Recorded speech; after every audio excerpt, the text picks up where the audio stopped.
একজন কন্টেন্ট ক্রিয়েটরের আসল কাজ কি? কমেন্ট করা বা অন্যের পেজে গিয়ে রিপ্লাই করাই কাজ না। একজন কন্টেন্ট ক্রিয়েটরের আসল কাজ হলো মানুষকে থামিয়ে দেওয়ার মতো ভালো কন্টেন্ট তৈরি করা, যা মানুষের মধ্যে রিয়াকশন তৈরি করে এবং নিজের পরিচয় তৈরি করে। কমেন্ট করা সহযোগী কাজ, এটা মূল কাজ না। এবার আসি কমেন্টের রিপ্লাই কেন দেওয়া হয়। কারণ কমেন্টে রিপ্লাই করলে এঙ্গেজমেন্ট বাড়ে। ফেসবুক ধরে নেয় এই কন্টেন্টের মাধ্যমে কথাবার্তা চলছে। এতে করে আরও অনেক মানুষের কাছে আপনার ভিডিওটি ঠেলে দেয়, অনেক মানুষের কাছে আপনার কন্টেন্ট ফেসবুক পৌঁছে দেয়। কমেন্ট না করলে আপনার ভিডিও যে মরে যাবে বা শেষ হয়ে যাবে, এটা সম্পূর্ণ ভুল ধারণা। এবার আসি, যদি আপনি কমেন্টের রিপ্লাই না করেন তাহলে কি হবে।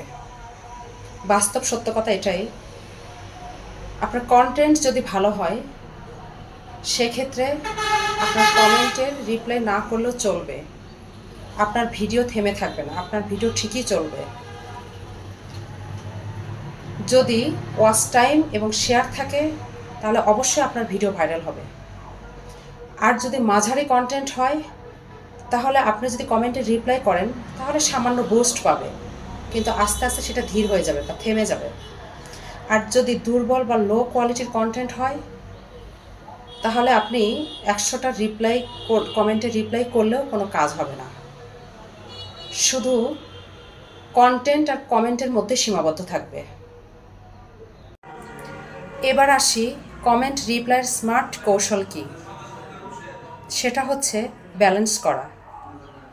যেমন আপনি কোনো ভিডিও আপলোড করলেন, আপলোড করার 1 ঘন্টার মধ্যে আপনার 5 থেকে 10টা কমেন্টে রিপ্লাই করলে যথেষ্ট।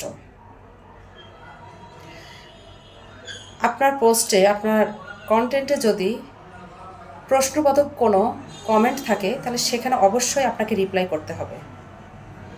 আর যদি নেগেটিভ কমেন্ট থাকে সেটা অবশ্যই ইগনোর করতে হবে, এটাই যথেষ্ট। এবার আসি অন্যের পেজে গিয়ে কমেন্ট করা কি দরকার।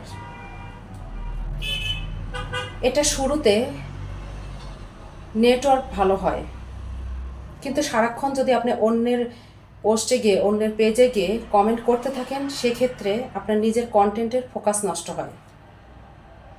মনে রাখবেন, ভাইরাল হয় নিজের ভিডিও, অন্যের কমেন্ট না। সত্য বলতে কি, কন্টেন্ট তৈরি করার জন্যই আপনি ক্রিয়েটর, কমেন্ট করার জন্য আপনি ক্রিয়েটর না।